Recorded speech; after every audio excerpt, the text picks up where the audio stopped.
Inside the package, you will find the main device, which looks like a computer monitor. On the same box, you will find a power adapter. To get started, connect the power adapter to a wall socket, and then take the other end of the 4-pin cable and plug it into the system, underneath the display where all the ports are located.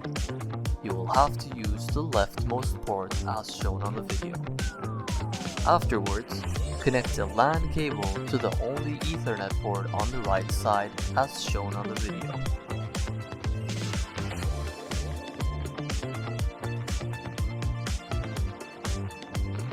Once connected, press the power button on the rightmost side underneath the screen to turn on the system. Once the system is on, navigate to the My Takeaway app labeled as Fusion. You'll have to log in using your registered mobile number. And once you're logged in, you will have to connect a printer. To connect a printer, you'll start by connecting the provided power cable to the leftmost power port on the back of the printer as shown on the video.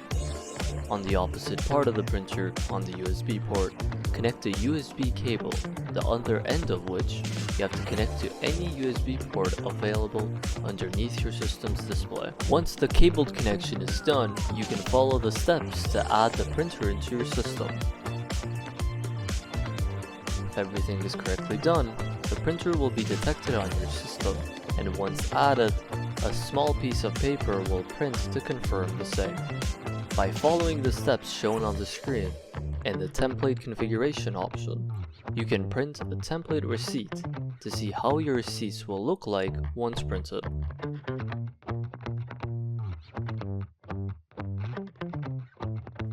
Now let's connect our caller ID.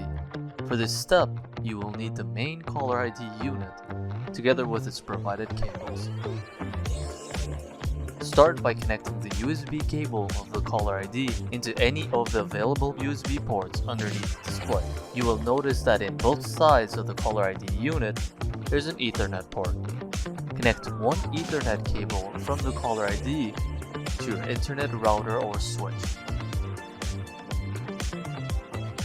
Connect another Ethernet cable from the other side of the caller ID into the back of your business phone.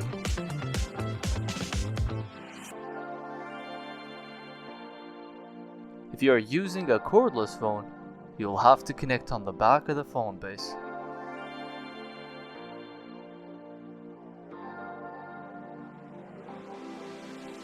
If set up correctly, when the customer rings the phone, you'll be able to see their phone number on the system. Let's connect our cash drawer. First, connect the cash drawer cable on the back of the printer on the black colored port. Once the cabled connection is done, follow the steps shown on the video to enable the cash drawer on the system. If connected successfully, the cash drawer button will manually open your cash drawer.